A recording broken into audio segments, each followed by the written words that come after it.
right. So, I'm glad to be here. I was just asked by a well-meaning reporter.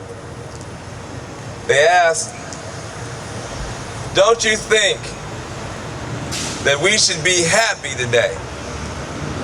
Don't you think that we should be celebrating today?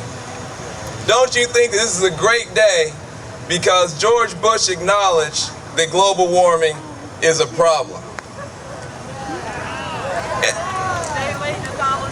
And I had to blink several times because I didn't want to be caught on tape saying anything profane. You never know where these tapes wind up, and I had to think about it. But I think the answer to the question is very simple. No, George Bush, you don't get a cookie for acknowledging a problem that the whole world now acknowledges. You'll get a cookie when you acknowledge a solution that the whole world has acknowledged, which is Kyoto and mandatory caps on carbon. Mandatory caps on carbon. That's the right way.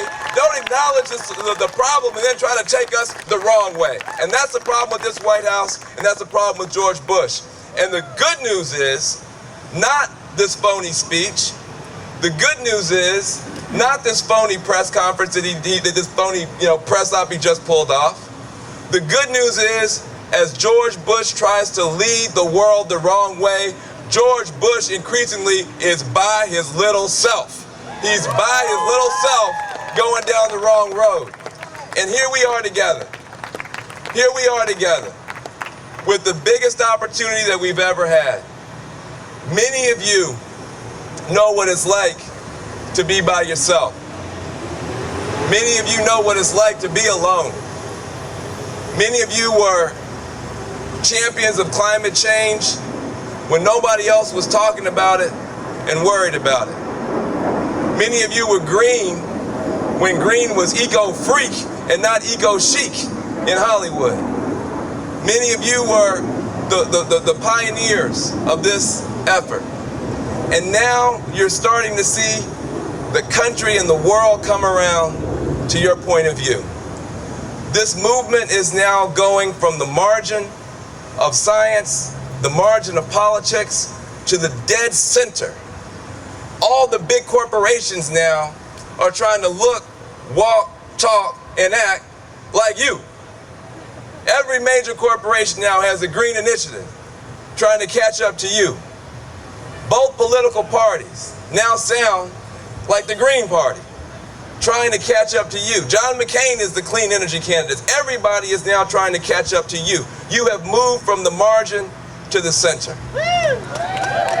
You've moved from the margin to the center. And now you have a moral challenge. Now you have a moral challenge. It's easy for us to point the finger at Bush and talk about his moral challenge. But guess what? Now you have one too. Because there's a question that this movement has to ask and a question this movement has to answer.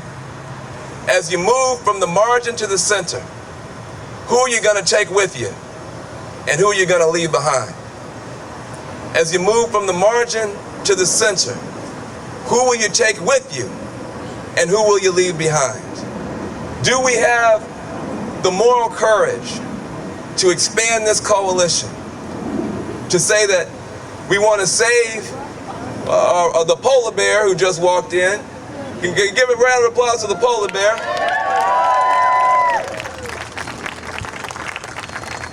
We're fighting for you, but we also want to save the children. Give a hand for the child. That's the whole picture right there. I hope the media gets this. That's the whole point. Right there in front of you. We're fighting for the polar bears and we're fighting for the children. And we have to fight for all the children. And what I want to say to you is that the next step in this movement is to expand this coalition. To expand this coalition. To include the people who most need to be a part of something strong and powerful in this country. You have to say, and don't wait for an African American to say it. You have to say, and don't wait for a Latino to say it, or a Latina, or an Asian, or a low-income person. You have to say that you are fighting to protect the most vulnerable people from the worst of global warming. That you are standing up for the most needy people, to make sure they're not hurt, to make sure they're not further damaged. You're fighting for equal protection and no more Katrinas. That's your fight. That's your struggle.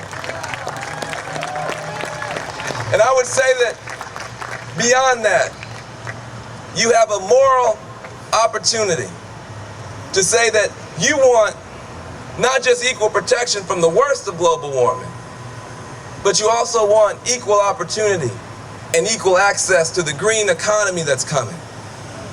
I think sometimes we forget. We say we want solar panels everywhere. We want wind farms. We want weatherized buildings. I got news for you. There's no green fairy with a little wand. This is going to come and magically place all these solar panels. That's work. That's skilled labor.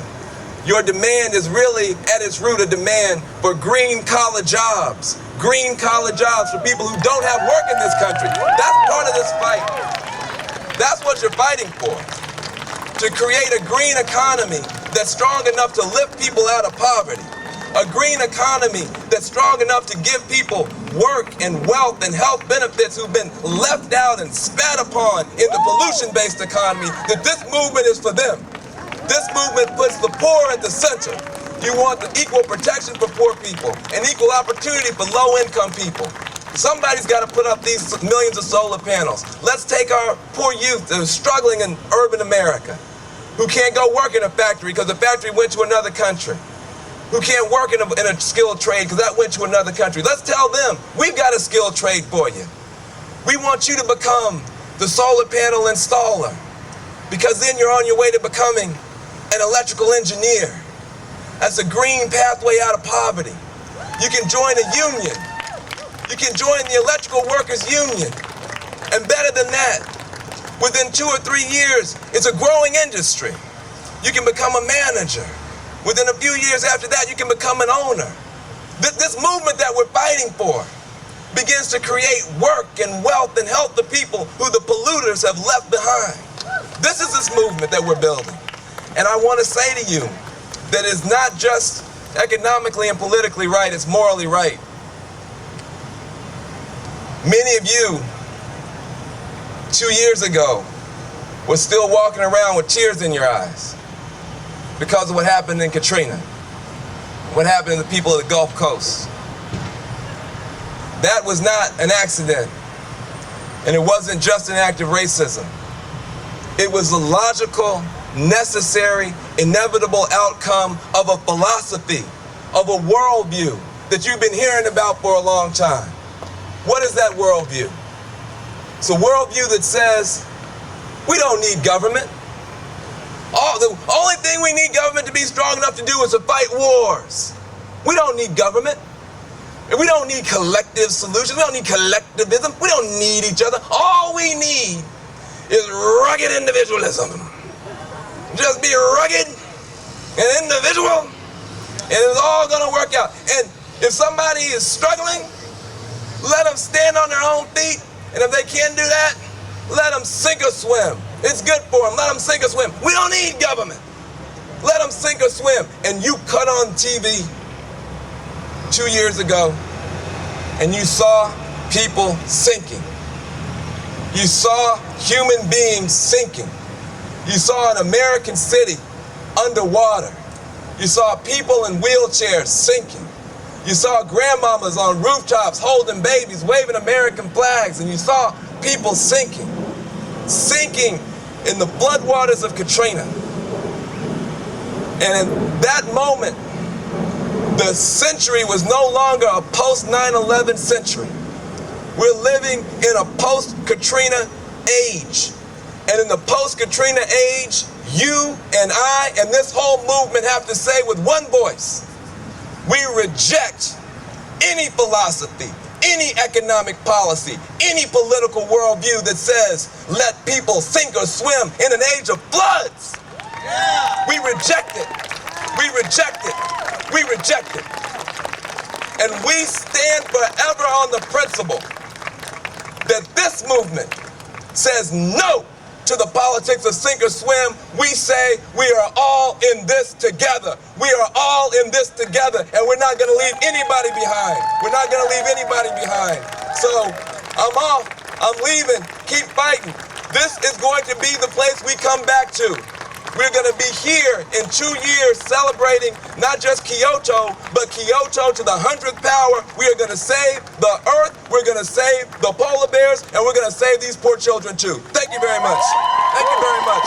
Thank you very much. I love you, Deborah.